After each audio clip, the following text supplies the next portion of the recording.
My name is David Heppner, and this is the Huntlore Podcast, where we will spark our imaginations and pay tribute to the time-honored tradition of hunting by sharing our stories of the hunt.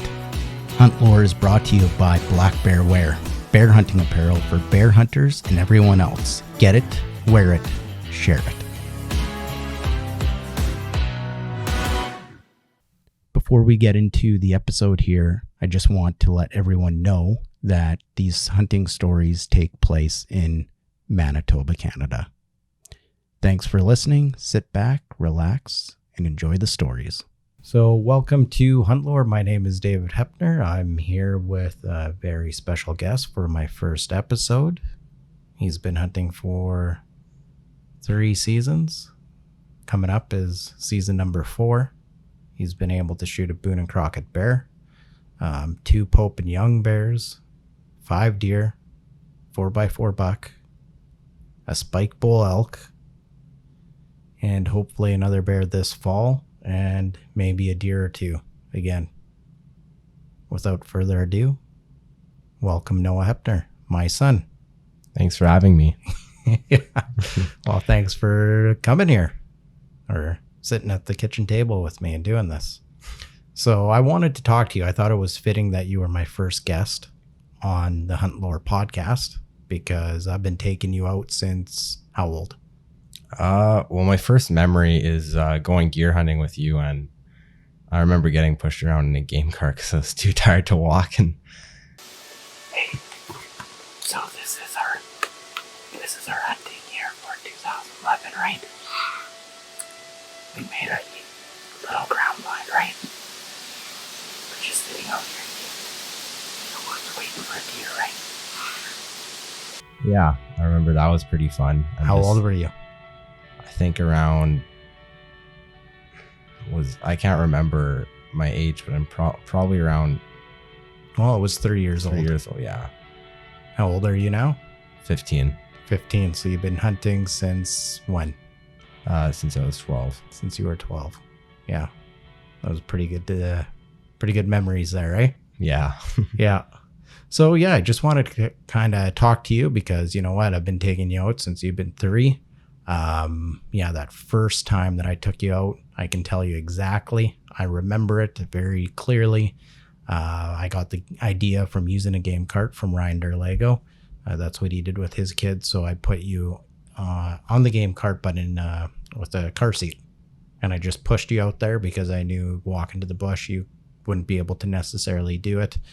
You'd get tired out. So I pushed you out there. We went out to this little wood lot, again, Derlego's old spot there. And we crept into this like little bedding area. Sure you don't really remember that too much. As we got in there, right away as we're just hunting on the ground, and there was a fawn. It had spots and all that. And you wanted to leave right away. And I'm like, Noah, let's just stick it out, because I was hoping a doe would come by. And while you wanted to leave, you couldn't even really see the deer. So I was like, all right, well, we can leave. And as we were leaving, because we'd only been there 5-10 minutes and you wanted to leave. So I'm like, all right, we'll leave. But I knew we weren't leaving. But, yeah. But you didn't know that. You thought you were leaving. Yeah. So then we got out onto the ATV trail, and I just said, hey, let's just go for a walk a little bit, you know. You're like, okay. And we started walking, and I believe this is the time that had a doe coming down a cut line or a fence line area. I think it was that time. And now I can't remember if it was that time, because it did take you out a couple times after. But anyways, we'll say it was that time. And a doe was coming down the cut line, and I got you to blow on the grunt tube. Do you remember that? I don't remember that we were at a cut line, but I remember that blowing on the grunt tube. And yeah, I remember having fun doing that. And then yeah. And I got you to do that. And I knew from previous experience that young deer can be very curious. So if you blow like improperly, like almost make it like a duck call, these deer will come in. And I had you do that. I couldn't believe it. Do you remember that? I remember blowing on it like quite hard too, and then I remember you just being like, "No, I know it's too not so hard." Not Oh, so okay. hard. Yeah, but I didn't actually really care. But you don't remember the deer coming in? No, I remember. Yeah. No. I almost shot a deer. So then, that didn't happen. Then we kept walking, and you said you got tired. You wanted to go back, and I was like, "Well, I'll just get on my shoulders." And you went on my shoulders, and we walked back, and that was it. That was your first introduction to hunting. But not necessarily before that. Do you kind of remember a time where you kind of knew what hunting was, or was it always there, part of your life?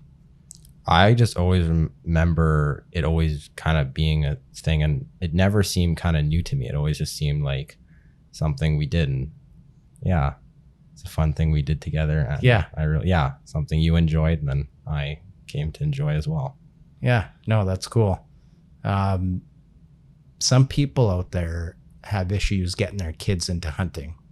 And for me, I made a very conscious effort that wasn't going to happen, that you were going to be a hunter. Seriously, I laid the foundation. I didn't want to pressure you. I was always going to have snacks, and we're going to leave whenever you wanted to leave. Although within reason, right? After 5 minutes, like that story, then it's like, okay, let's go walk around.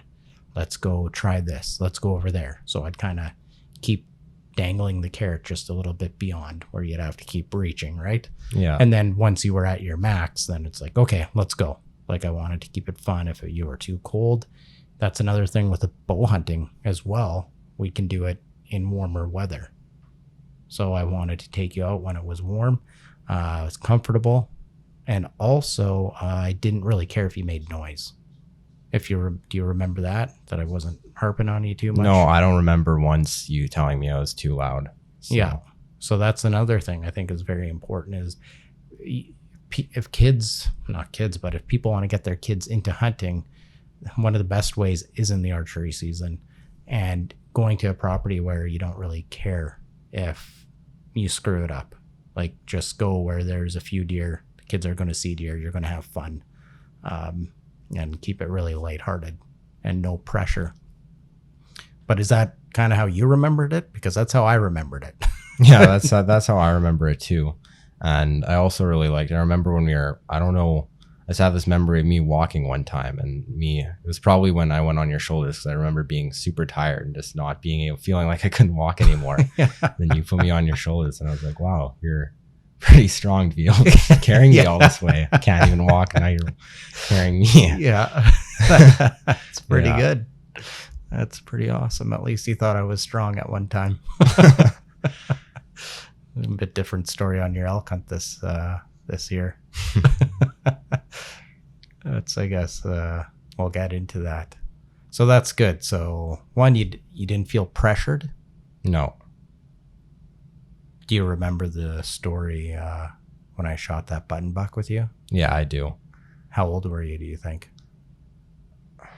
See, I can't remember how old I really was in these stories. I'm guessing how old was I? I'd say 5. 5 or 6. Yeah. I was going to say 5 or 6, yeah.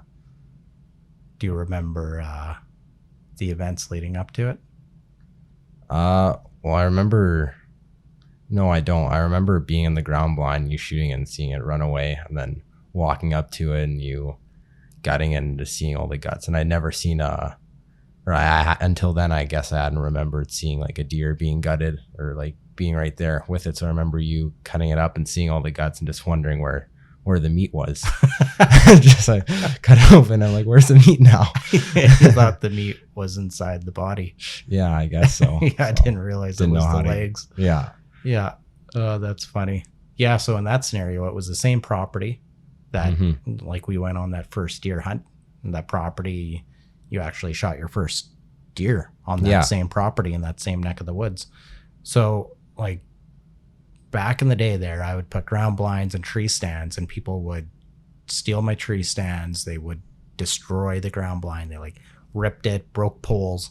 So I'm like, okay, I can't do that. I can't leave stands here. I can't leave blinds. So what can I do? Well, I did the, I guess another Derlego's getting name dropped quite a bit, but he's been a big influence in my life hunting wise for sure.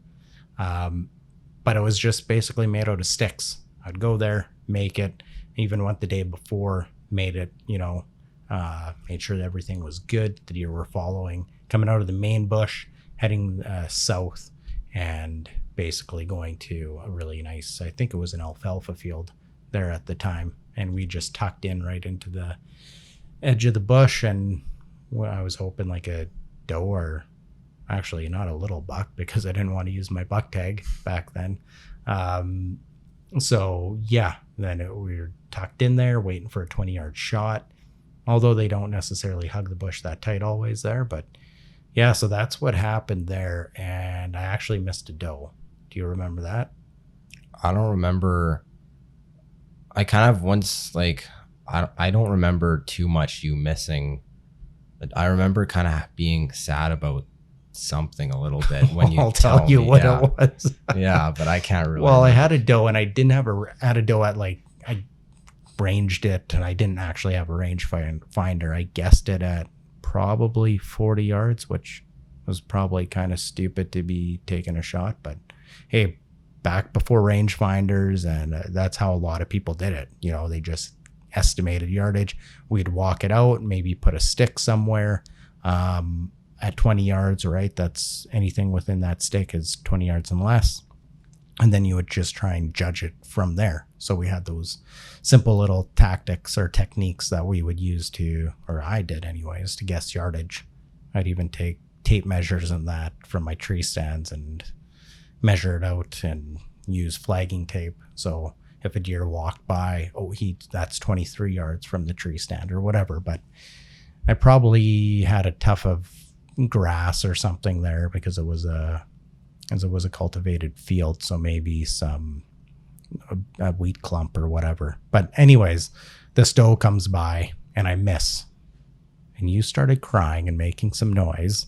And it's at this point I was kind of, you were 5, so that this would have been your 3rd season following me around. And I started to lean on you a little bit to be a bit more quiet and kind of persevere through that and develop your patience a little bit. Anyways, the doe comes in, I miss, you start crying, making the noise. And I just knew that, well, there could be like one of her fawns, and this was late September, I guess, and big enough for me to shoot. And I wanted you to really experience that at an early age, just to kind of get you hooked. Like I said, I was being very intentional with getting you hooked on hunting because I love it so much. So I wanted you to love it as well. And anyways, you were crying, and it was kind of funny because I had to calm you down, and you were just like, well, what are we going to do for meat for the winter? Yeah, it was pretty funny. So anyways, you calmed down. I told you to calm down, and this button buck comes right into, 15 yards, kind of head on. And I just knew that I could blow right through it because their bones are soft at that age. And yeah, pretty easy to kill actually. So I just, decimated that thing. It ran, 10 yards, fell over, dropped. And then we went there and got pictures and all that. And you got to see where the meat came from. Yeah. Yeah. So that's the first animal you saw me shoot. And then, obviously growing up in my household as my son, that I like to bear hunt. Yeah. Do you remember your first bear hunting experience where you tagged along? That would be when I was 7 and we went with Grandpa. Yeah. And you got a bear then. I remember we were using apples that day to bait up, and that's right. And that's the first video I made. That I bought a DSLR. That was the first video, hunting video that I made using the DSLR. You're right. We were using apples, and I actually have you on video there. I didn't get the kill on video because I didn't realize back then you needed big memory cards. And when that bear came in, I got the bear coming in, and then the memory card said full, and I couldn't decide if I should quickly delete some footage. In hindsight, maybe I could have, but anyways, he came into 8 yards and I drilled him and he ran ran off about 50, 60 yards, died, no death mode or anything like that. But what did you think about your first bear hunting experience? Do you remember? Do you have any thoughts? Well, it's really interesting me going up in, I guess it was kind of my first time going up into a tree stand. Yeah. So we had a double ladder stand. And you were small enough. Yeah. So we could were all able to fit up there. You, me, and Grandpa. Yeah. And then I remember going in there and I was a bit scared actually of it was my first time bear hunting, right? And it was I fun. caught that on video, the look. Yeah. There was a little snap of a branch and I turned around to see what it was. Yeah. Yeah. So probably just a squirrel or something. Yeah. We had to jump across that ditch to get into the bait site. Do you remember that? I remember that. I thought I was gonna sink into it maybe. So. Yeah. Yeah. I was trying to be patient there, but yeah. maybe lost my patience just a bit. But Grandpa was good. Good thing Grandpa was there. So then, I shoot that bear. He runs off, and I knew it was a good shot. The blood sprayed out like 3 feet. Would have been a great video. Would have been awesome. And we get down, we go find the bear, take some pictures, and as we're skinning it, you can hear the bears batting the barrel around. Do you remember that? I don't know. I don't remember. You were a bit nervous there. Yeah, that's probably why I don't remember it, but we reassured you there. But that was cool. But it was all good. I don't remember if you were with me with any other kills before you started hunting.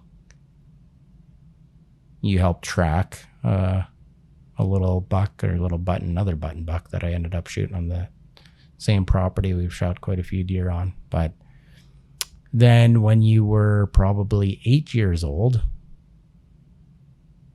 I took you on another hunt for an evening and a morning, and then Nana picked you up.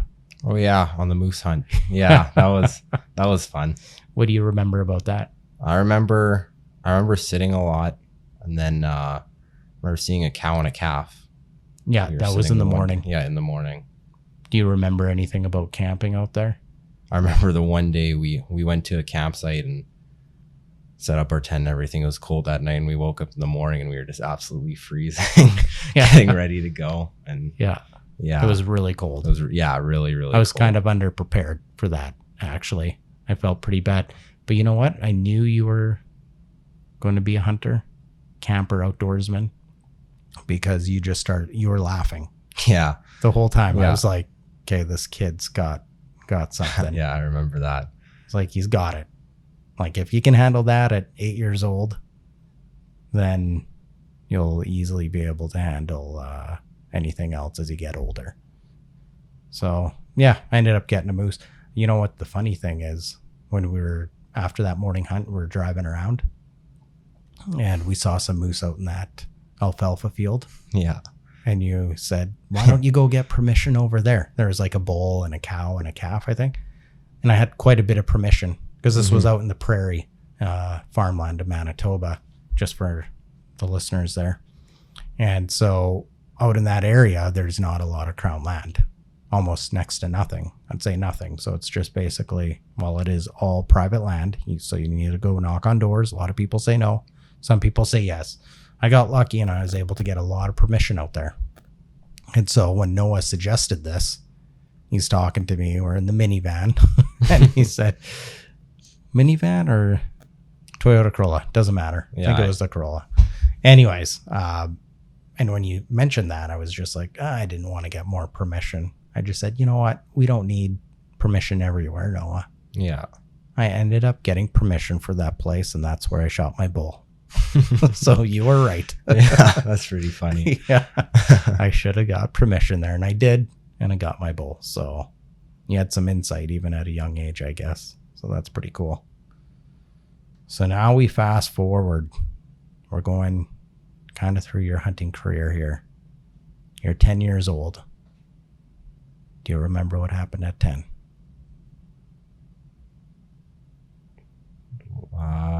You're wondering, but I'll tell you. You bought your first bow. Oh yeah, that's the year that So happened. What's the story there?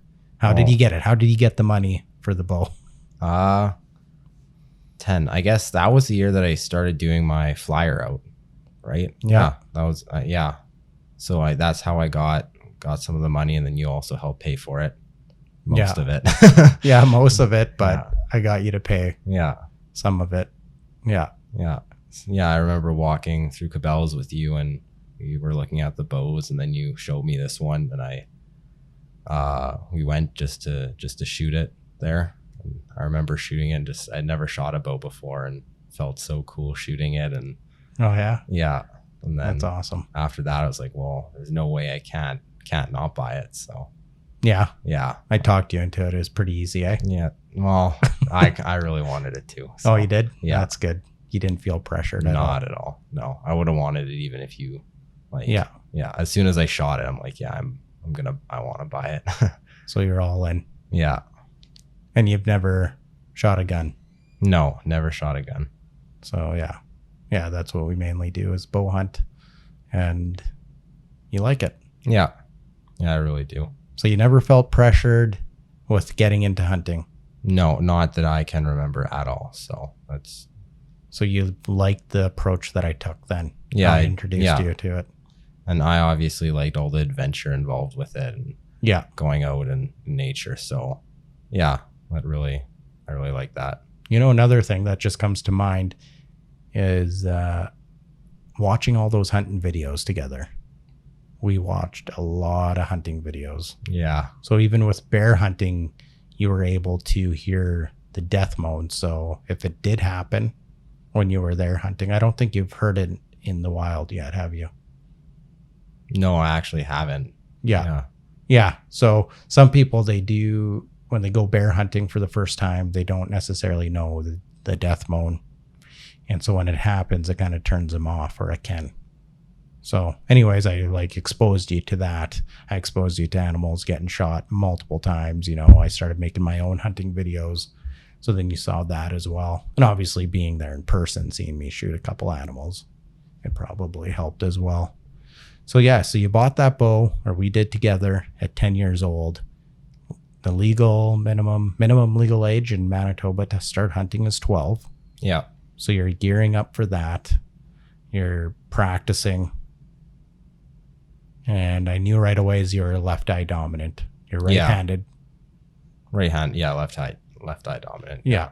And when you're shooting those little bear long bows or whatever, and I was getting you to shoot right, you just were moving your head right over, so lining up your left eye. So then I knew from there, you know what, I'm just going to get you shooting left-handed.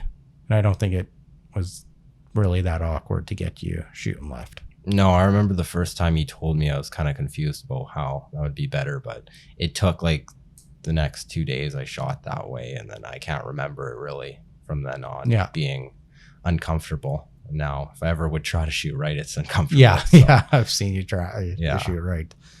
So now we fast forward from 10 to 12. You're practicing. You've probably come out with me on a couple other hunts. I don't think any other. No, we did go bear hunting. Yeah, we hunted at Glenn's house and you shot that sow. Yeah, that dry sow. Yeah, it was in fall time. Lots of bears in the area. Not a big trophy area out there, although there's big bears all in Manitoba. But I shot that one with you there. I took you out bear hunting on overnight trips. We did overnight trips together. Yeah, and Jason as well. And you were able to see a lot of bears. You were exposed to that quite a bit. You know, we've had some gnarly situations with bears following us out of the bait site. Yeah. Yeah. So now at 12 years old, when you do your hunter safety, you did it online, you went and wrote the test, did the practical, Yeah. you passed. Your birthday is in February, so you turn 12, you're able to go hunting in spring. So talk about that, the lead up. How were you feeling like once you passed your hunter safety and you knew that you were going to go shoot a bear, and you knew it was a guarantee? Yeah. Because you know if you do bear hunting right and you're just going to shoot a bear, It's almost a guarantee if you're going to wait for like just a average size boar. Yeah. Yeah, it was pretty exciting. Obviously, I remember I'd always been in the stand without the bow, and now I was going to be in the stand with the bow, and I was going to have to judge, obviously, with you helping me, when to draw back and all that by myself. And I remember I was a little bit nervous at times, but like I would say maybe like a good nervous, like excited and just anticipating everything, right? Yeah, it's good to be a bit nervous. Yeah. Excited. Yeah. Right? So I remember that was really exciting for me. And yeah, it was just a lot different than just following you around, and now it was my turn to make some decisions. The biggest thing for me that was the most challenging was just obviously teaching you when to draw back, because bears move around so much at the bait site. Yeah, they're not like deer where they just walk in a straight line. You can wait for them to walk in front of a tree and you can draw. They're turning and twisting around barrels, and they're a lot harder to predict that way. Yeah, because, in my opinion. Yeah, because they'll lie down quickly, they'll twist and turn, right? Yeah. Kind of like a U. So then that's not necessarily a good shot. So yeah, just we went over a lot of video, and you would stand there and I would get you to draw. Okay, when are you going to draw back? And you'd motion like you're drawing back. Yeah. And it seemed all good. And so that was the biggest thing for me, as well as like just knowing how to aim on the animal. I can point as much as I can beforehand where to aim and get you to point, and it's all good, but just when it looks different through a peep sight and there's a live animal, a live target, it's all different. I think if I were to do it over again, I would have a 3D target for you to shoot at. But didn't we have that 2D? Like that wild we had boar? it was like a boar on a plastic. It was not paper, but it was like, yeah, it's a plastic, a 2D, just print out. Yeah, we put it onto the target and we shot at that. So that helped me a little bit there. Yeah. So then we're going to the hunt. We're driving. It's a decent amount of time from our place. I'm not going to say how far, but it's in the hours to get there. So we have a lot of downtime. We brought everything for the overnight because we're staying overnight. I forget if we're going to hunt 1 or 2 days. But we get there as we're driving. I remember asking, are you nervous? Excited? And I could see you're quiet. Yeah. You're just like, oh yeah. Yeah. Yeah, there's a lot of anticipation building up in me and excitement. So yeah. So kind of tell the story from what you can remember there with your first bear hunt. Well, I remember, obviously once we got there, I remember sitting in the truck and just full of excitement. You brought out the video camera to do a little, I guess, just me talking. The expectation is you were going to shoot like probably a 6-foot bear. Yeah. It didn't really, we weren't going to necessarily wait for a 7-footer or a 6.5, but like just an average bear, 6-foot bear. You get your first bear, make a nice, good shot, right? All these things really make it a positive experience, right? So that's why I got you to walk up or try and walk up to the bear. It ended up being real small, actually. So, okay. There you go. You can take it from there. Then, we got set up in the stand, did a couple practice draws, got the camera all set up, and we were all ready to go there and all quiet. And then wasn't too long, and a smaller bear came into the bait, which was cool to see. Probably the same one that you walked up to. It's tiny. It was like a 4-footer. Yeah, it was small. I wasn't gonna shoot it. No. And I remember teasing you about shooting it though. I can't remember that. Yeah, I was teasing you. I think you should shoot it. You don't want to shoot that. Yeah, but anyways. Yeah, and then you had also laid out some corn, so then if a bear came in, it would eat. Yeah, that's always like a pile or whatever. But anyways, I remember not too long. Can't forget how long. I just remember it being. I think it was like half an hour. Yeah, not too much longer. Another bear came in that was bigger, and then it's like, I'm gonna gonna shoot this one. It was right at the start of the like hunt, and I was so excited. It felt like no time had passed. But I talked too much. I was like, are you sure you want to shoot it? You don't have to. I didn't want you to be too like nervous for the shot, you know, because I was actually really nervous. Like, yeah, my heart was pounding. Like, it's like, because I can't at this point, all control is gone. yeah, Before that, I could control every situation with you because you weren't shooting. This is something I couldn't control. The shot, you aiming, when to take the shot. Like, what if the bear moves when you shoot? Like, all these things are going through my head. And I had to trust that we did enough for you to be successful in that moment. So I think, in a way, like, yeah, I wasn't I communicated too much. It was a good bear. Like, I was like, oh, that's a 6 footer, 6.5. I thought 6, right? 6, maybe 6.5.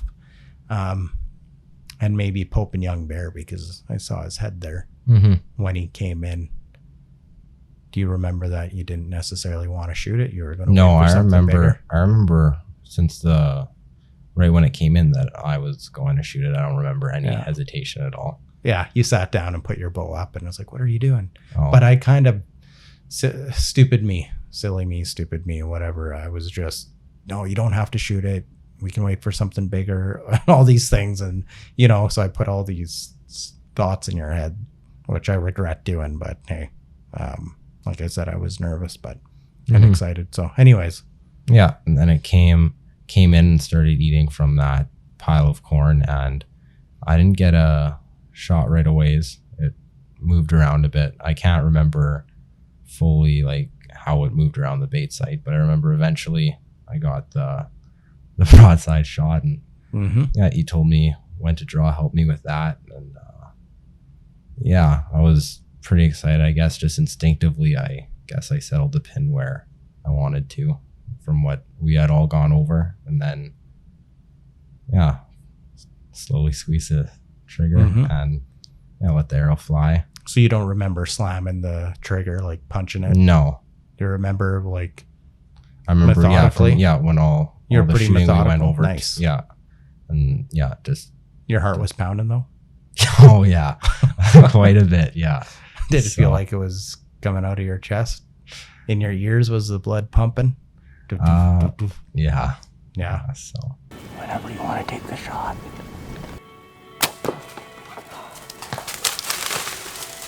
You gut shot him. You gut shot him. Just wait. You might go down there. He's dying. I think he's dying. I think.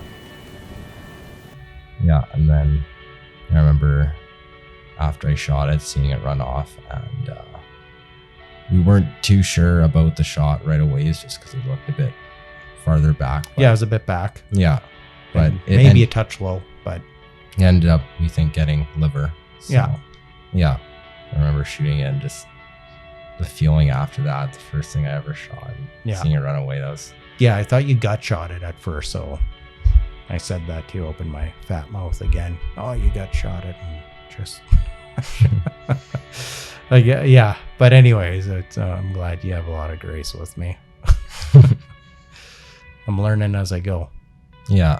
I remember you saying that, and then me being a bit sad, like I messed up. But that didn't last too long, and then I remember you telling me, and we heard it, I guess, thrashing around a little bit. I'm pretty sure. Yeah, and then you're like, oh, it's dying over there, and then. The thing is, every single bear that came in after that, they all went to that spot where we found your bear. Well, that was another thing. I was like, I think it's down right there, but I didn't want to push it, like, obviously, because if you let bears lie down and you don't push them, you'll find them the next morning. Yeah, but you don't want it to I didn't want to push it too far. Yeah, you got a full pass through as well on that bear. Yeah, but then later in the evening, so we switched stands. It was my turn to hunt. And a bear that I ended up shooting a week later came in. It was a 7-footer, 19-inch bear, or 19 and a quarter. So yeah, you could have shot a 7-footer your first night, but whatever. That I think was meant to be, you know. So we went back to camp, and then the next morning we get there, and was the blood trail good? Yeah, I remember. It had rained the night before. Yeah, it also had rain too. So yeah, I don't remember seeing like this is a ton of blood, but I remember once you found it and then you told me, and I remember going up to you and you're like, oh look, no, it's wet. It's been dead for a while, and I was like, It's right there! There's your bear, buddy. There's your bear. That a boy, Noah. There's your bear. That's a nice one. It ain't small, Noah. Isn't small. Look at that. It's been dead for a while. Congratulations, bud. Thanks. So, what do you think? What did you learn? Well, That bears stink? yeah. And shot placement isn't easy. Yeah, so now you have experience, right? Yeah. pretty happy that Yeah. I'd realized it. Yeah, It didn't died. suffer. Yeah, And it probably died when, when you had said so. yeah. Yeah, I really was happy when you told me that and I had seen that. So Yeah. yeah. And it was a big bear too. Yeah, it squared. Was it 6? I remember you saying 6.5 feet. 6'9". 6'9". Yeah. 6'9", and I think it was 19 inches or 19 and an eighth. Yeah. So, It was. Yeah. it was a 19 incher for sure. Mm-hmm. So like a really nice bear, like especially for a guy's first. Lucky guy shooting a Pope Yeah. young bear. No kidding. I'm really spoiled that way. Well, So, hey, and yeah, lucky and happy to have that. yeah, that's right. So I guess we got to move right along to your first deer hunt now. Same year. So you shot the bear. We're going to go out to where I first took you deer hunting, that same property, that same little bluff. But this time we're hunting in tree stands. Just hold on, something's... There we go. So we are now hunting this little bluff. We're in a couple tree stands. I think I put the stands up when we got in. Mm-hmm. Yeah, that was a bit frustrating because the tree was a bit crooked and whatever. But go through that whole scenario. Yeah. Obviously, yeah, you got there, and I think we didn't have the 2 lone wolf stands at the time, which were lighter and easier to set up. So we had that one. It was a bit heavier. Oh, so, that's right. yeah, that's That why. hawk. Yeah, it took a while to Oh, do one. it's garbage. Yeah. At least we pretty have heavy. 2 lone wolves now. Yeah. One each. With Yeah. sticks Yeah. as well. Yeah, it makes it a lot easier. A good setup for both. So sticks for you and sticks for me, and a lone wolf for you and a lone wolf for me. Mm-hmm. But anyways, go ahead. Yeah, and then we got all set up. We didn't really see. We were right by a field. I forget what was planted in the field or what they were feeding on. I don't Yeah. remember. It was a green field, Yeah. nonetheless. Yeah, That's the same place where we don't have permission, yeah, but we can hunt our side of the fence, and which we do. yeah, There's a trail that the deer come from, like our side of the bush, and then they go into that field, and a lot of the other deer too stay on that private piece we don't have permission for. But we get like 1 or 2 deer that come through our Yeah. spot, and we capitalize. mm-hmm. And it's a good spot, and that we can take a couple deer every year at if we want to. But yeah, so we get up in the stand. Yeah, and then the beginning of that sit was a bit slower, but it was late afternoon to I guess beginning of the evening that a couple deer came into that field, and I forget if you called them with the cam call.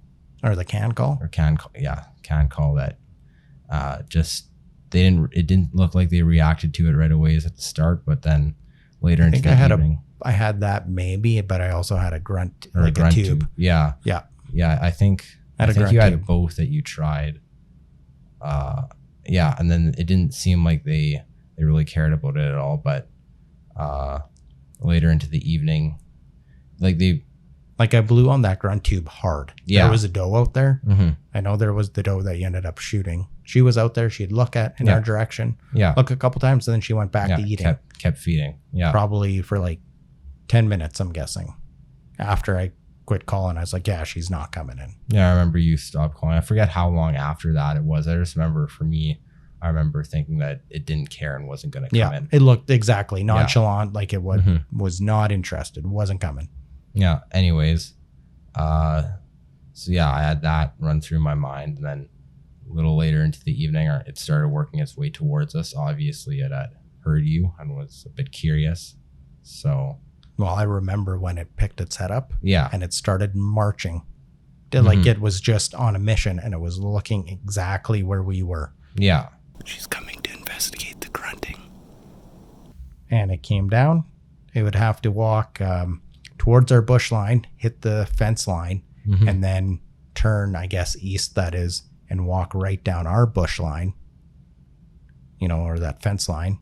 And then there was a main trail that we were in on. Yeah, I remember once it started coming towards us, you're like, no, it's going to come right down this trail and you're going to get a shot right here. Yeah. Yeah, I remember that. I'm like, how do you know? Really? How do you know? Could go anywhere. Anyways, so that's experience, man. Experience, yeah. So you knew that, and as it came down that the same way you said it was going to come, and down that trail, and what was going through your mind? I was pretty excited, obviously, going from not thinking it was going to come in to coming in. Then it came down that trail and stopped, and I went to draw my bow back, and I couldn't draw it back. I remember trying as hard as I could, and it just couldn't draw it, and it was looking at us. Slow. Now draw back. Draw back. Draw back. You gotta get it drawn back. Yeah, you're due. Pull it back. Don't worry. Thought I was gonna spook and run away, and I couldn't. And I just stopped. Took, I guess, half a second to breathe, and I was able to get my bow back then. Draw back. Let her have it. Hit it high. You hit above her lungs. Yeah, you didn't get it. Just wait. You got her.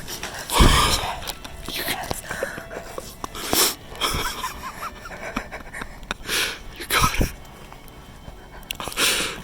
Sorry. Noah. Congratulations. That is so good. Okay, why couldn't you draw it back? I don't know. I felt like I just couldn't. Like I was trying to, and I couldn't. For some reason, I just wasn't strong enough to. Buck fever. I don't know. You might get another shot here. Yeah, and it was a squeaky rest too. Yeah, it started. And so it was squeaking. Oh, I know. I should have fixed that. I think it was just a felt that I needed to put on the rest. Yeah, but that doe wanted to die that day. Yeah, I was looking at our tree stand, seeing me draw and everything. And if anybody wants to watch the video, all these hunts that we're talking about, it's on my YouTube channel, Rattling Junkie, so they can all find that there. But anyways, so you were able to draw back. Finally got it. Yeah, got my bow drawn back. Yeah. And then after that, it felt. So do you remember putting the pin on the deer? I remember it all feeling a bit after that. In my opinion, a bit rushed, because I'm like, I've wasted time now, not being able to draw it back, and I needed to shoot it now, or it was gonna. But you took your time aiming, because I remember saying you got to shoot. No, you got to shoot. I was like, okay, he's not shooting, but you're taking your time. Yeah, and then I remember shooting at it, and it was a bit high, and I forget. Again, my fat mouth gets me in trouble. I'm so sorry, son, but it's just. Anyways, it's still learning as I go. Yeah, it still was a double lunger in it. Yeah, because I said, you missed it. You shot above the lungs. Again, all these things, my heart is going just as much, maybe even more than yours, because again, no control in this situation. I just gotta see you do your thing. You couldn't draw your bow, and then you could. I've heard of that. People can't draw their bow because they get buck fever. Right? I've never seen it. It's never happened to me. I've always been able to draw my bow back.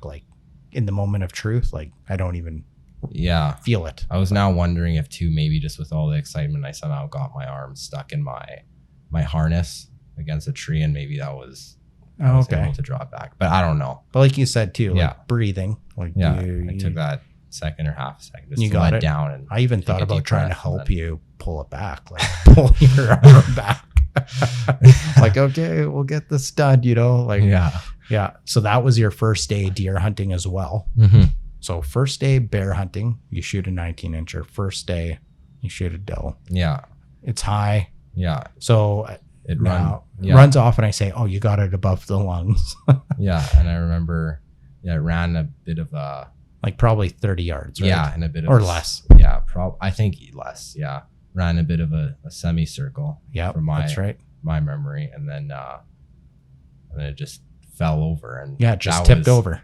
Yeah. It tipped over right as it was running. So Didn't make any No. movement after that. just ran, dumped. fell over. So that was pretty crazy to see, because I didn't see my bear obviously Yeah. fall over. It went still died relatively close, but Yeah. so that was pretty crazy to see, and I was pretty happy. Oh and yeah, excited I was too. after that. Just first time seeing an animal fall that I Yeah. shot, and Yeah, exactly. knowing that it died right there. Yeah. Yeah. That's like a huge thing to Yeah. know that you did that. Yeah. Like you did that. Like nobody else. That's the result of your action. And you're saying all the right things, and I think you do mean it. Well, I know you do. Yeah. That it died quick, so you can take a lot of I guess like good vibes with that, Yeah. right? Knowing that it died quickly and that it wasn't suffering. But yeah, so amazing experience, right? We're able to gut it. Did we do the gutless method there? I can't remember if I think gutted maybe it we because- gutted it, brought whatever. I Yeah. forget too. I don't recall if we brought it home or not. Or maybe We might was that have when we had I think we I had the had S10. and had a board, and we dragged it up into the back and brought it Yeah. home. Yeah. Could be. We dragged it out. Yeah. And brought it home. Wasn't much of a drag to the truck. Not from my memory, no. Yeah. Yeah. Not in that spot. No. So that's pretty cool. Okay. Well, no. What do you have to say? Just so excited. Your first deer kill. Now you got to try and get your first buck. Yeah. Then we are going to go fast forward to later in the fall in November. Well, we're trying to get you a buck because you had a doe tag and I think a buck tag. Because back then, yeah, it was in the one area we were hunting, it was a doe tag, and then they had the one deer tag, which was a buck tag going on. So we tried to get a buck. Then on that same property, we Yeah. were using a decoy. We had like 7 little bucks come through. We were sitting on the ground that day. Yeah. You remember that? And there were like fork horns and stuff. Too far away, Mhm. but you didn't want to shoot any of them. I remember you were like, they're kind of small. You wanted to shoot something with a rack. Yeah, I remember that. I wanted to have that where you had the main beams coming around. You could see the tines Yeah. coming up. Off Yeah, it of looked it, like so, looked like a buck, Mhm. not just little fork horn. And Yeah. then we had that guy on the quad come through trespass I on the remember property. that. Yeah, that was. But that was he came in before all the deer came in. Yeah, And then all these deer came out, and he left already. And we had a ton of deer around us. I couldn't believe it. How many bucks were there? there were quite a few. Yeah, and if we were up in a tree stand, we might have been able to get a shot there. I don't know. But we were on the ground, and But they were on edge too at the decoy. They weren't. yeah, 'cause they. were all I don't. yonder. There were a couple that came around it, but I don't think they. Yeah, Yeah, they. the Catching closest on one was something. like 40 yards, I think. Yeah, Nothing. they circled around it a little bit. Yeah. And then we fast forward. We go to spot where I killed my first bow deer, like archery deer.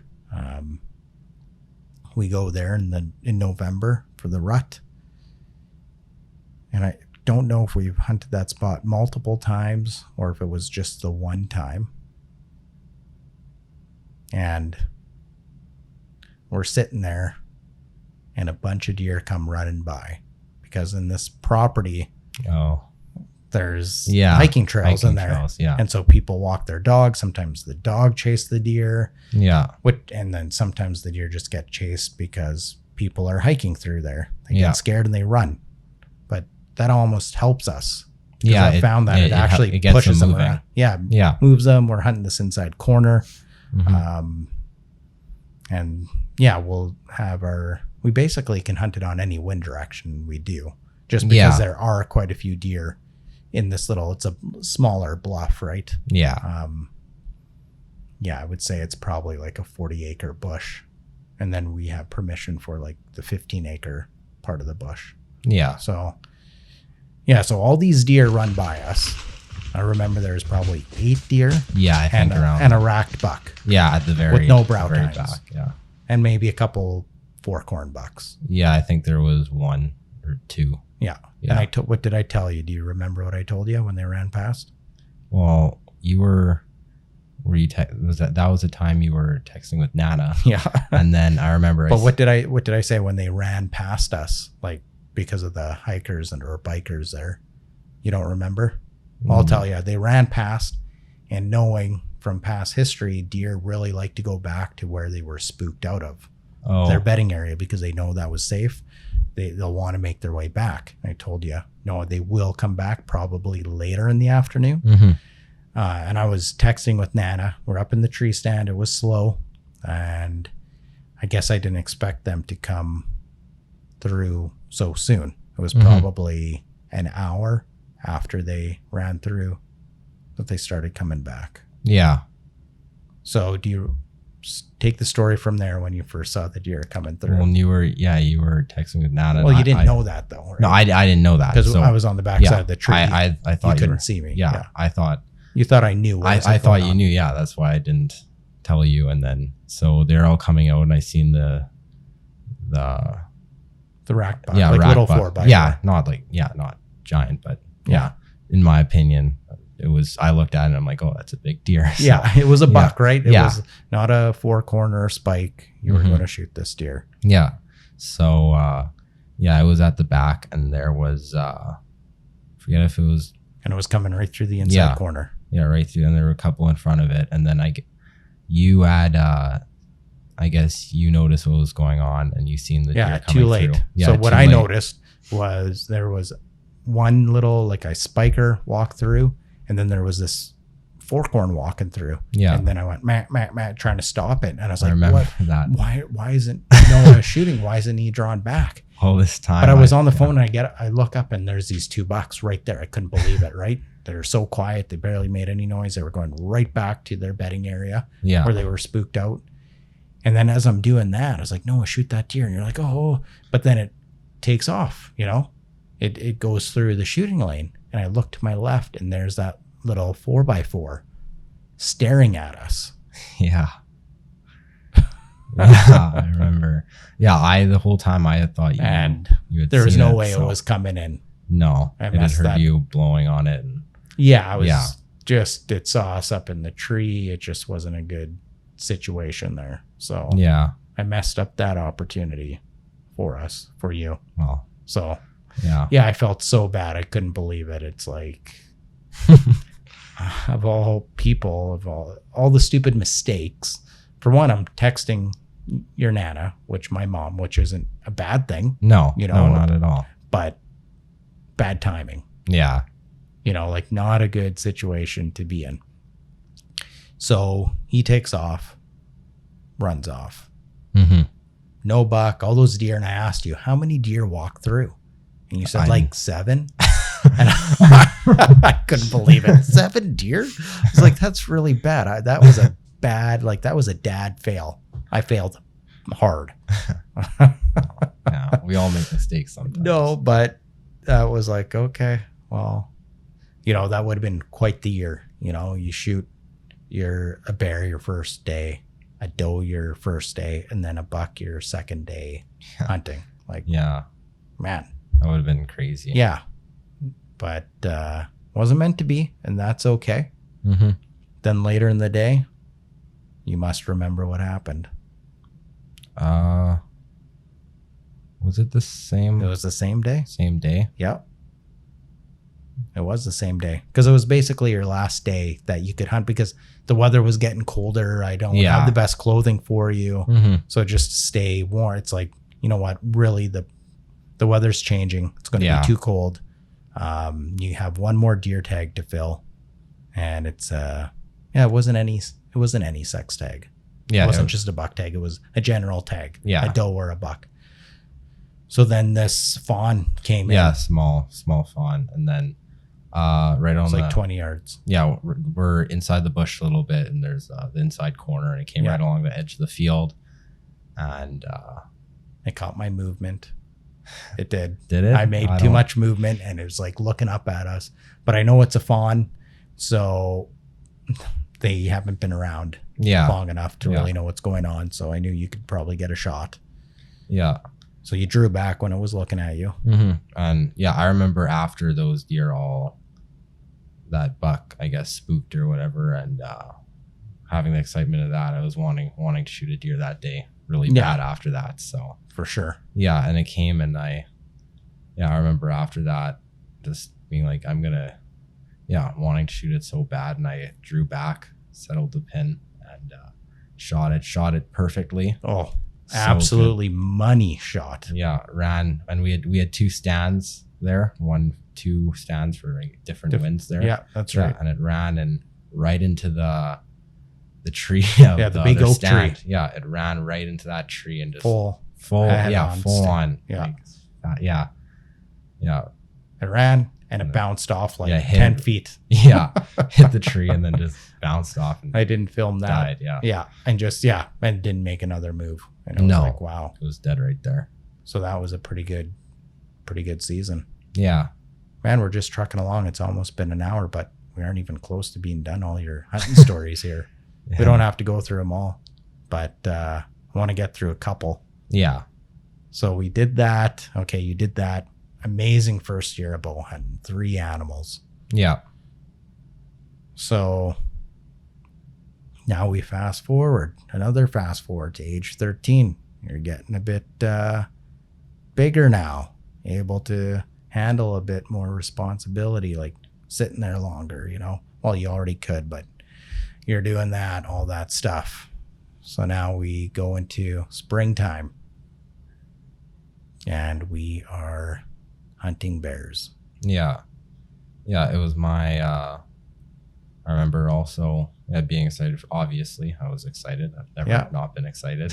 Yeah, we're practicing. You were using a sever head, broadhead on this one, the little swing blade head, and you were first up. So I was like, okay, you're gonna get a bear. Hopefully, like something you shot. You wanted to shoot a 7-footer, I think, right? You were I remember you would always talking and being like 7-footer was kind of that mark of 7-footer and up is a big bear. Yeah. And you got some bragging rights. Hey, how big of a bear did you shoot? I shot a 7-footer. Yeah. And I remember having that as kind of just a goal that I had, not necessarily that I would have stuck to it if something else came in, but I remember hearing you talk about that. I'm like, oh, that'd be cool to shoot a 7-footer. Yeah. Anyways. Yeah. So I remember that going into the hunt. And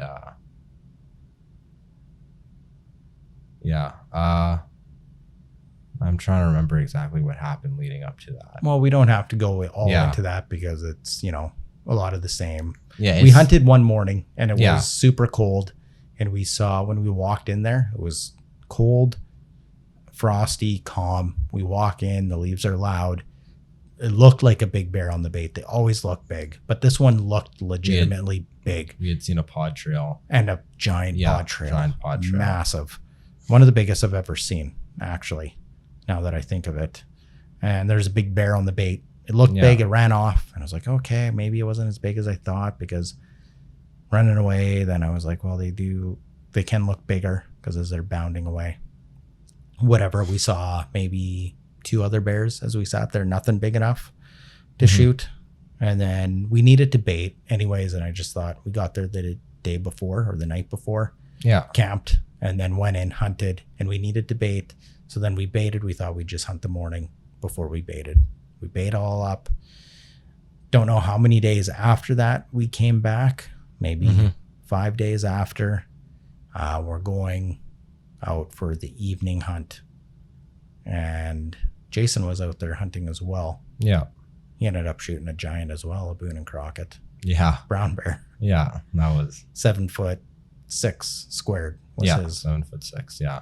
But you were up, so you're up in the shooter stand. Yeah. And yeah, bears had been coming in that day. Nothing. They were all small bears from what I remember. 5 footers and stuff, just 5 stuff I footers. wasn't gonna shoot. Yeah, so still exciting to see bears at the bait. Oh yeah. Yeah. And yeah, obviously went through our new normal routine of getting up in the stand, doing practice drawing and everything. But and you're shooting a new bow at this time, a PSE I got Phenom. Yeah. I got rid of that other one because you were just outgrowing it. Yeah. Yeah. This one was a big- And yeah, we saw like 10 bears that evening, and there's a quad trail on the property there. Yeah. And I could see through the bush, and I said, no, I think there's a bear on there, and it might be big. I don't know if it's a shooter, but it could be. It kind of Mhm. But you know how bears look. They always look bigger when they're further away in the bush somewhere, right? The shadows and all that Mhm. make them look a little bit bigger. Yeah. But when this thing started walking in, all these bears just took off like as if they're like dependent on it. Oh yeah, there was like 5 bears at the bait at that time, or 4, Could be, and there were 5 or some in the 4. bush that we Yeah. didn't see. Yeah, And even there's around just there. bears running everywhere. And yeah, they suddenly all took off just hard. Like Yeah. And I was like, okay, Noah, get ready. yeah. Noah, that's a shooter bear for you. And then this bear's coming in, and you can hear it on video too. I'm like, okay, Noah, this is a shooter bear for you. I Yeah. didn't realize necessarily when I said that how big it was. But Yeah. it came in and it gave you a shot like immediately. I was like, shoot it. Shoot him. No, you can't. You missed your opportunity. And then you drew back. Yeah. I was still, I guess a bit didn't know exactly, or you could say, and When to draw back. when to draw back just. And I guess for me, I didn't feel comfortable maybe even if I did draw back. You didn't But, want to hold the yeah. bow back too long. Is Yeah, I what could say get. that. I'm, Like when he's walking in, that's when I would recommend, if it's a big bear, that you can, after you do it a while, you can kind of judge it, right? Yeah. Our guesses aren't always right, but Mhm. when it's coming in, you can draw back, hold it, you can Yeah. hold it for a certain amount of time, maybe And then- like 20 seconds is all you really need, and if Mhm. you did that, you would have been able to get that close, like 12-yard shot right there. Perfect. But it Yeah. didn't happen. He circled the bait a few times. Then he gave you a shot.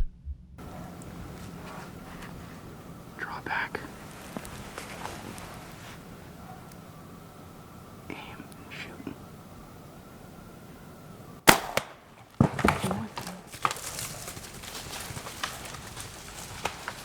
And the shot wasn't like too bad. No. He was a bit quartering away. And he was then a bit twisted. twisted too. He was Yeah, twisted. he's more so twisted. It looked a bit weird where it hit and how Yeah, the angle of it. exactly. Yeah, it's not. And he took off, and we couldn't. I think I tried to track him that night, and I followed it a ways, and I'm just like, no, we're going to come back in the morning. Yeah, I remember just going. Yeah. Yeah. So the next morning we found.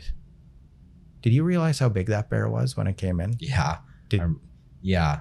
I remember you also talking about the barrels to judge them, Yeah. and all other, and this, like, I remember looking at the barrels, and like these barrels could basically like fit inside of The this bear. bear. Yeah, it looked like like that Yeah. bear could eat everything in the barrel. Yeah. So Oh yeah. He was a Yeah. limo. That's what I said. I was like, I remember that. I knew he was 8 foot, not 8 foot. I knew he was 7 foot. I thought actually he could potentially be close to 8. Mm-hmm. He wasn't necessarily, he's 7'7" the bear was. Boone Yeah. and Crockett, right? 21 and 2. Yeah, 260. The all-time Boone and Crockett record book. Mhm. Official. Yeah, Officially scored. You're in the book.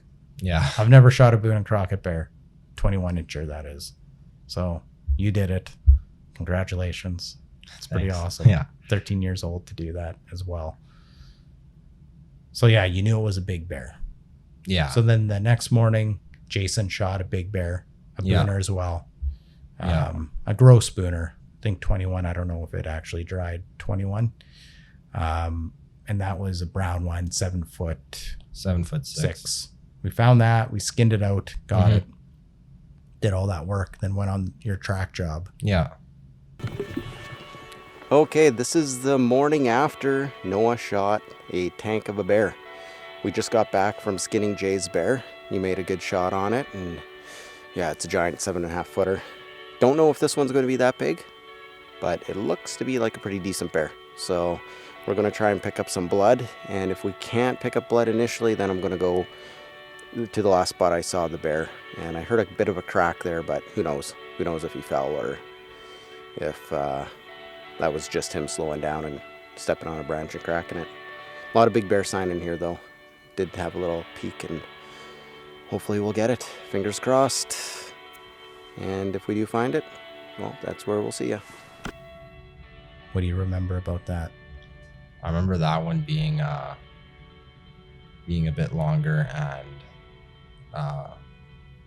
yeah, sometimes I thought that maybe we wouldn't get it, but Yeah, it was looking pretty hopeless. yeah, It at was times there because it was like, okay, don't know how long it went. It was maybe about close to 500 yards.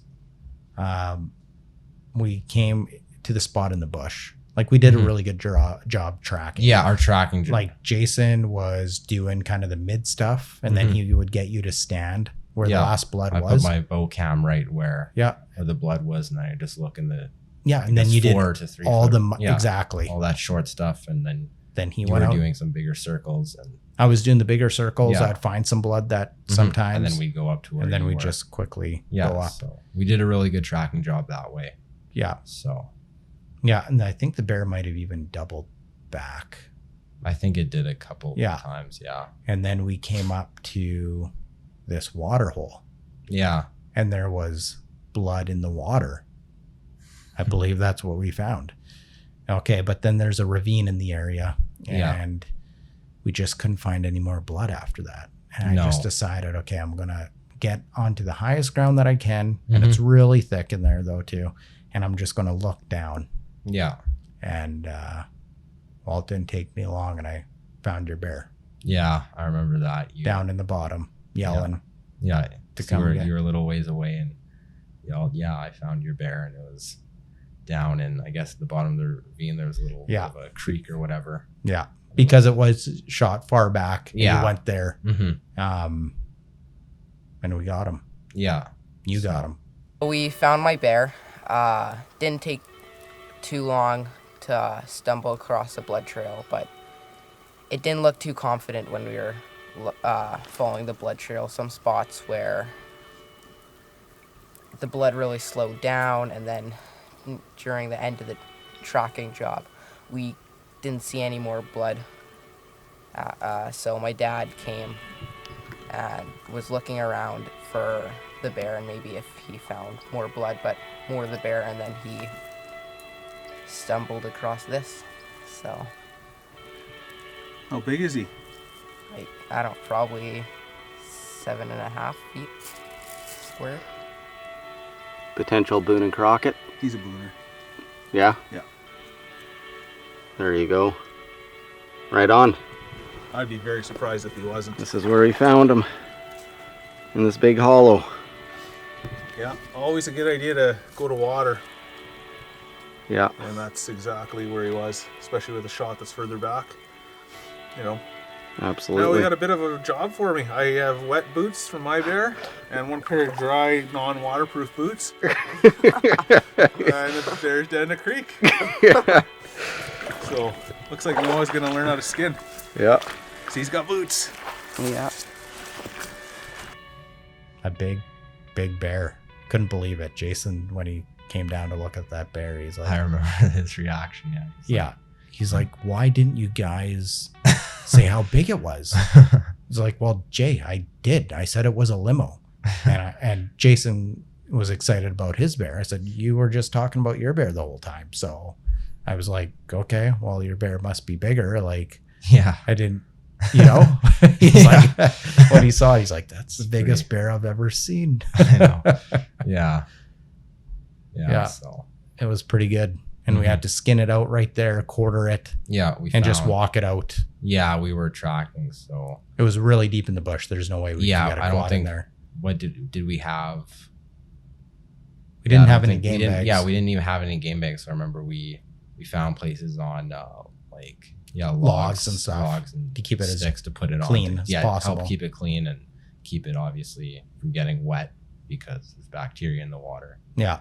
So yeah, and then it was quite a ways to get it all out. Yeah. It took a while. I remember you Yeah. carrying the hide, and Oh, that I was... was seeing you pretty tired. Hey, no, I wasn't breathing hard. Yeah, I was tired. Yeah, it was pretty far. And then- 2 big bears in one morning. Yeah. Skinning them out, Yeah, carrying them out. Both had a bit longer track jobs than we intended as well. yeah, So, anyways, yeah, so that was exciting. And then it was that same year you got your first racked buck, yeah, your first buck, yeah. 4x4. Yeah, Hey, my name's Noah, as you guys probably know, and still after my first buck, so this will be my 4th sit of the season, so I'm just hoping we get one. That was a pretty exciting hunt, eh? yeah, yeah. Like we were hunting that same, the same property you shot that fawn off of. Yeah, same property, but we're hunting a different part of it. Yeah. That we decided to got permission to access it from The north there. the north side where hiking trails are going into it, just Yeah. instead of having to cross the field or Yeah. So we could get in there, Yeah. better access, so the deer can't necessarily see us or and think all we're this. just And we hikers. thought they were using the north side of the property as well to Mhm. get to an alfalfa field that was there, a little small alfalfa field. And we set up that first day, Yeah. and we had a deer come, like a doe and a fawn, come right up to our tree there and sniff it and all that, whatever. And then at last light, we had a buck come through, and you didn't really have a shot. No. You didn't feel I think it was still legal light. I couldn't even really see it. Like I was looking to see if it was a doe or a buck. And Yeah. I remember turning to you and being like, it's a buck. I was so excited. I wasn't even thinking, like I didn't. It walked like a buck, just Yeah. going right through. Yeah. And then it made its way off. We sat up there for a few minutes because Mhm. we didn't want to spook it, and it went on its way. We left the tree stands there, Mm-hmm. and then we're debating whether to move them closer to where that buck traveled. Yeah. And then we just decided to leave the stand Yeah. We left them there. right on the edge of the Right on the edge hiking of the hiking trail. Yeah. And we came back the previous day. the next day, Next day, yeah. not the previous. Or, sorry. You're Yeah. tired. Your Yeah. eyes are all squinty. Me Yeah. too. Uh, We're doing this late at night. It's later. yeah. We both want to go to bed, but we got so many good hunting stories left. Yeah. So the next day, and got in our tree stand. We were hoping something was going to come down the hiking trail there, or Yeah, because there was the backstory. The year before, the previous year, when you shot that fawn on that same property, yeah, I did a quick scout of the area, and I noticed a rub line going into this area where there's no hiking trails. So I'm like, okay, this is where would deer most likely bed. They're going to bed as far as away from people as they can for the most part. yeah, Where's a buck going to bed? That's where he's going to bed. And there's a rub line going directly into there. So that's why we were hunting that side of the property there. Because I'm like, there's got to be a buck coming in. We had a couple bucks on trail cam that were no longer coming in on trail cam. And they just relocated. Small property, but they still did relocate from the south side of the property to the north. yeah, Luckily for us, and we made that decision. So we decided to stay in the tree from the previous night, and hoping a deer or a buck would come down on the ski trail, yeah, because they do. yeah,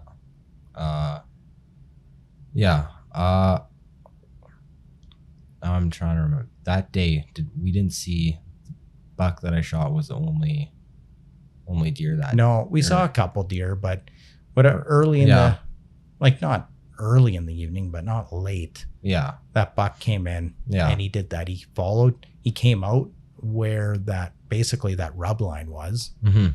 He went onto the ski trail. He took his time. He raked some bushes and all that. He was hard horned. It was in September. I forget the date, but it was early September. Yeah, he was. And he started marching down that trail. And I couldn't tell you when to draw back. Yeah. Because how I was positioned in the tree. Mm-hmm. Like I couldn't whisper to you or all that. Yeah. But you already knew when to draw back because we went over it. Yeah. Like when a deer walks past a big tree or a whatever tree, anything that protects or not protects, but obscures their vision. Yeah. You know what we forgot to talk about? What? That buck that you had an opportunity at with the decoy the year before. Uh-huh. Remember that? Okay, we're going on a side tangent here, but we set up that decoy. Remember on the same this property, and we had a buck come through to the decoy. Oh yeah. I got you to draw too early, and you had on. I had a neck gator, and I remember drawing, and I had always had my anchor point for my bow like right, I guess at the base of your ear. Yeah, behind your ear or at the base of your ear, and if you feel there's like that divot or whatever, in there. So I guess hadn't been used to shooting with having something. And you didn't there. Practice draw. Oh yeah, that was. You didn't practice draw, and I was going to tell you to practice draw, and I saw that gator, and I was like, that could be an issue. But it was cold. I was like, it didn't was want cold you to that be, day. I didn't want you to be cold. Mm-hmm. It was during the rut. We had this decoy out there. Yeah.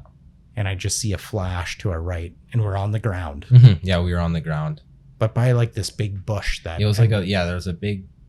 this giant bush behind us. I don't know what the bush is called, but it's like you can basically make a ground blind in it. That's what we did. Yeah, some it's like taller than there. us standing up. It's a big thing. You can hide behind it real easily. Anyways, we use that for back cover, and then put some sticks in front there. And then this thing came in, and he was a nice 4x4, probably 100-incher. I got you to draw back. I should have waited till he got to the decoy. Decoy. You see some decoy? Now get your bow. Okay, when you're ready. Only once it goes in. Draw back. Anchor, you gotta shoot. Oh, man.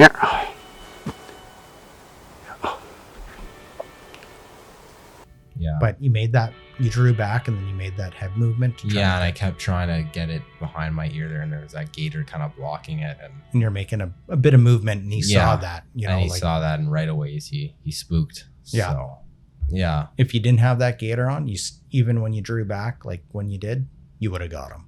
Yeah. You would have had a shot for sure. So I drew back and I put it there, and it was all he hadn't good. Spooked, and then I'm like, it's not. Then you moved your head. Yeah, like you can see it in video. Like you really moved your head, and you didn't like that. You took off. So there's the disappointment, right? Yeah. And then I guess we did hunt that property a couple times before you shot that fawn. But anyways, I digress. We can get back to your buck story. But so there's a few disappointments, right? There's the disappointment of that little 4x4 that I spooked, when I was texting when I should have been hunting. There's the disappointment of that buck coming into a decoy.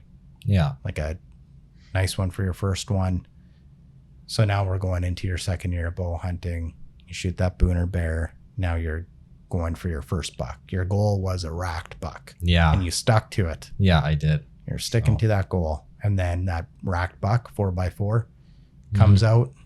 He starts working his way along the trail. And now you are getting a shot. It's happening. Yeah, I had picked out the tree for when it came where I would draw back. Yeah. And deer in this way are a lot easier than bears to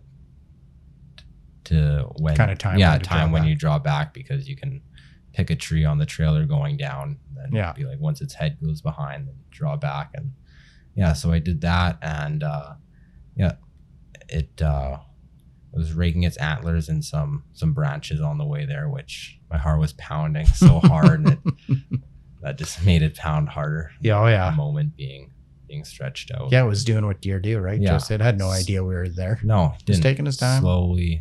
Making his way to the alfalfa field. It was all good. He was going to get there, Yeah. when he gets there. Yeah. So yeah, I got to that tree and its head went behind, and I drew back right as its head went, so it couldn't see me. And didn't realize I drew back, and I wasn't wanting to. I remember not wanting to stop it to shoot. I remember hoping to kind of wait till like the last opportunity where I could still have a good shot and easy shot. You didn't want to do that, man. Yeah, because if I do that, I have to shoot. And it's on edge then. Yeah, at that right point. away. And if it stops naturally, then it's not like it's it's put not on edge, and it could stay there for how it's not alert and however might much drop. time I need. Yeah, so exactly. it ended up stopping, and we were really close to the hiking trail or ski trail. Yeah, was it like a 10-yard shot? Yeah, 12-yard and shot? I guess I remember. I guess I wasn't real. Yeah, so I remember it came and I drew back.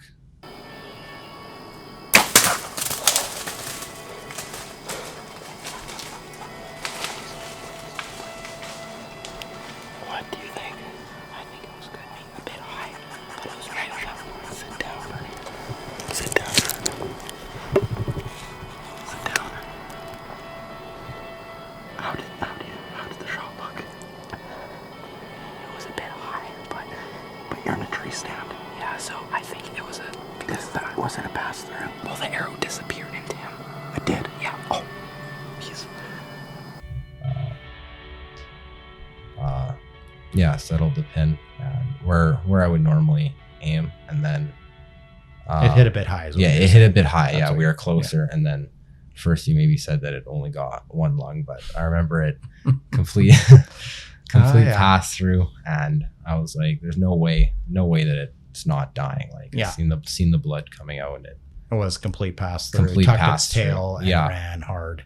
Yeah. So and there's a pretty good blood trail. Yeah, it wasn't hard to find. No, it wasn't hard to find. So, we got down when found my arrow, and that was exciting. Yeah, started following the blood trail, and then I guess you spotted it first, like I guess my other animals so far, and then you pretended you were gonna do some B-roll or some filming on your camera, and you wanted me to walk past the tree. Yeah.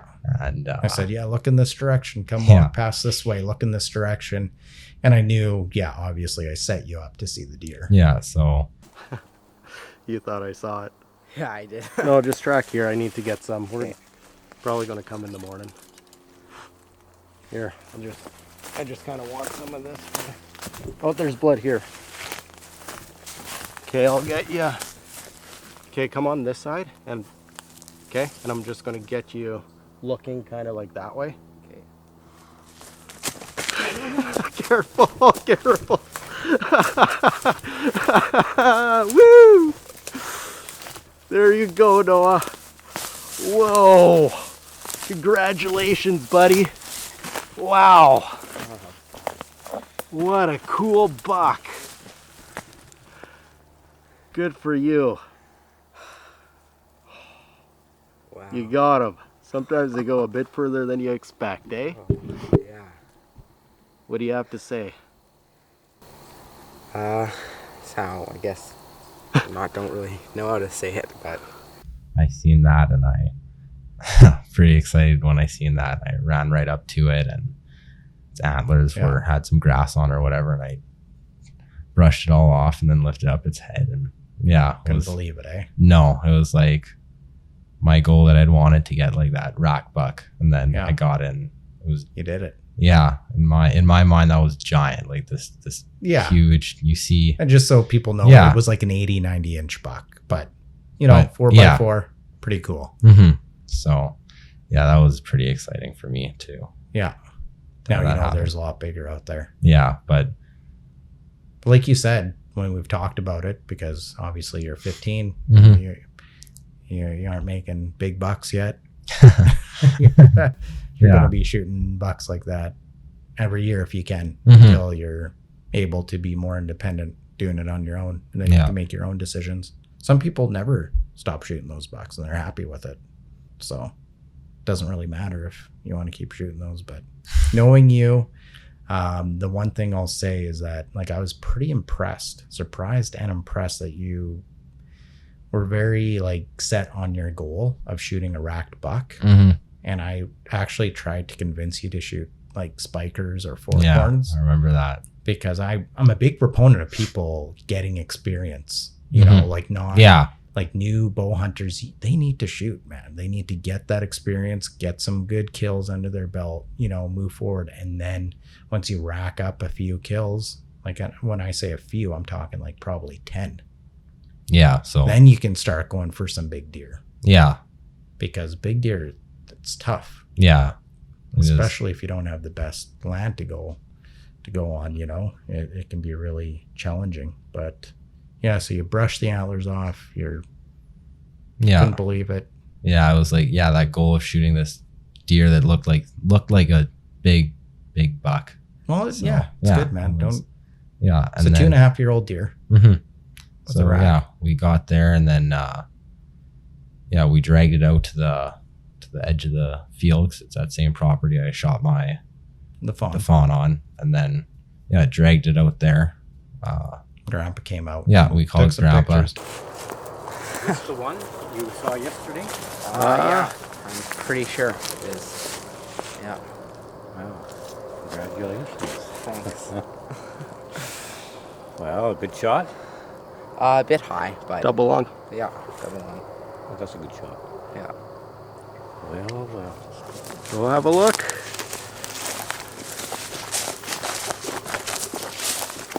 Oh, nice. Yeah. Very nice. The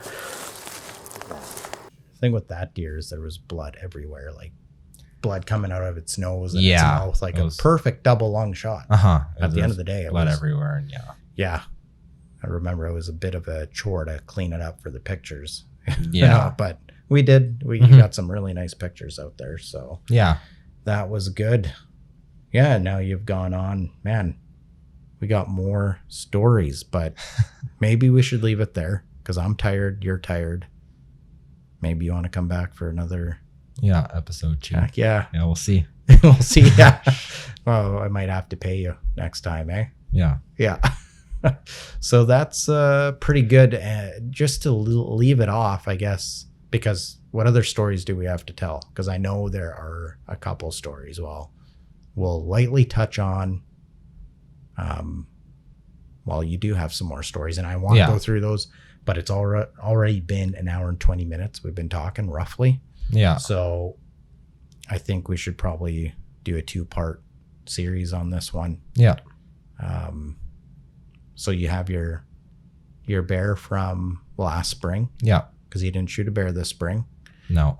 You only had one day to hunt. Yeah, and with going to school and everything, and I'd been homeschooled previously, and now going to high school. Man, you had a lot of time to hunt. I could take you out whenever. Yeah, and then... So now being in public school, having a better, well, not a better, but more strict schedule. Structure, yeah. Yeah, you don't have that much time, so...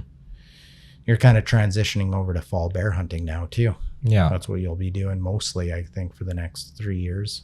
Maybe a little bit of spring, like when you can on the weekends. One weekend, But yeah, so you have your last year, 2021 spring bear. You went through, a little bit of a battle there. Came out on top. Yeah. We won't get into that right now, but just letting everyone know what we're going to be going over with you. Then you shot a bull elk last year, a spike bull. Yeah. Worked really 8 hard days of hunting. Getting up early every morning. Up early. So it's like 4:30 in the morning. Yeah, having every that crazy morning. camper confront us. Yeah, that was almost tried to run me over. The cops came. That was scary when that happened. Yeah. I thought she was going to. I was like, what am I going to do? I was like, with your dad dead. Like, gonna have to get in the truck and go get help. But yeah. Oh yeah, exactly. But we had a good buddy there, Luke Fair, helping the situation as well to calm everything down. But anyways, that's for the next time you're on. And then you ended up killing 2 deer on your own without me being there. Yeah, I got a buck, just one of his antlers, I guess, was broken off in velvet. 4-corn, yeah. Yeah. 4-corn buck, 1 antlered 4-corn. Yeah. And then you ended up shooting a doe as well. Yeah. But so that is a perfect segue into what I wanted to ask you, and people might be interested is, so where do you go from here? Do you have any hunting goals for this fall? Because right now you're not hunting moose or elk this year. You're hunting fall bears and you're hunting deer. Yeah. And I guess my goals is just to, for me this year, it's just try to make as little mistakes as I can. Just try to get a clean kill and do that. Yeah, I would say that's what I would say. So you aren't after necessarily a buck or a doe or what? Are you holding out for a buck? I would like not a spike buck or a 4-corn. I would like. You want to go for a rack? Yeah, a rack buck. Yeah, that's another goal that I would say I would have. Yeah, and you'll have opportunity on the weekends there. Yeah, hunt it early season maybe, and then wait for the rut and get out there. And that property's due for a good buck too. I think. Yeah. Like I ended up shooting 140 inch there. 12 years ago now. Or 11. So yeah, I guess 12 actually, but they are there. Guys have seen like 180 inchers in that field. Yeah. And that inside corner. People who know deer too. So there are big deer.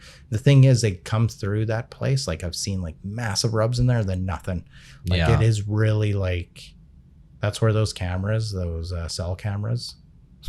So they're that's where they're valuable, is on these properties where you don't really have a lot of big bucks living there. They only come in there to breed a doe. Yeah, in the rut, for does, and if looking for does, nothing's there, then they move on. It's not a long period of time. Yeah, they're there. I had another property like that out east.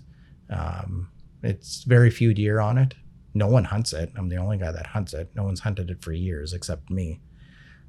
But then this last year I scouted it and there was like big buck sign everywhere and a ton of deer sign, but the deer sign was all the same age. They were in there like for 3 days, heavy. There must have been a doe that was in heat and a few bucks in there. You know, I caught the tail end and I was trying to shoot a doe and I already shot my buck. But anyways, so that's something we can learn from there. Not saying we'll get a cell cam for it. Yeah. So for bears, what are you thinking about for bears?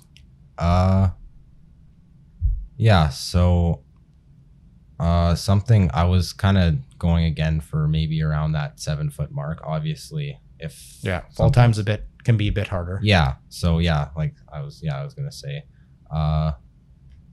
for sure I was kind of that would for sure be nice, but if not, like something maybe around 6'9", 6'10", 6. Okay. Yeah. So what about method? Because you've shot 2 deer on your own without me, and you skinned them, quartered them, all those things.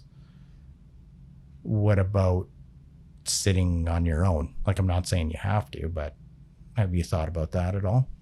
I have a little bit, I guess. Yeah, it'll just depend. I haven't thought about that too much yet. I know it's nice to get a video, but it's also like, it's not always about the video though. It's about you progressing as a bow hunter as well. And I think we've been pretty intentional with how you progressed and kind of the stages of your development. It's like, okay, we're starting out when you were young. Okay, we're going to keep this easy, low key, and then progressively, like, okay, no, you got to sit longer, quieter, right? Yeah. Pushing you, you know. You shoot your first animals, then now shooting those deer on your own. You'd never got you to skin anything before. No, that was my first time. Well, but I did a little bit. I seen you, and I would. Yeah. You would kind of teach me what to do. So with the saying that, like, the video and all that is not the most important thing. It's like your development as a bow hunter. I think it's really important. Because you did we will have to get into that because that's a pretty cool story of getting into that, like change or moving the stands and all that. But, Yeah. So yeah, that is almost an hour and a half. I think that's long enough. I need to go to sleep. So do you. Yeah. I guess thanks for coming on the first podcast, being my first podcast guest. And yeah, thanks a lot, everyone, for listening. I hope you enjoyed it. Might have been a little bit clunky at the beginning there. We're both learning, you know? Yeah. But yeah, that's basically what I want Huntlore to be, is like telling stories, telling hunting stories, and what is going through somebody's mind as they're going through that moment of truth, you know, when that animal's coming through, or like why they made the decisions they did. It was kind of cool to hear your perspective. No, I know I've heard about a lot of it already. There were a couple things that were new to me. So that was cool. Yeah. Learned a few things there. You thought I was strong at one point. I appreciate that. Yeah. But yeah, I hope everyone liked it, and I guess we'll see you guys later.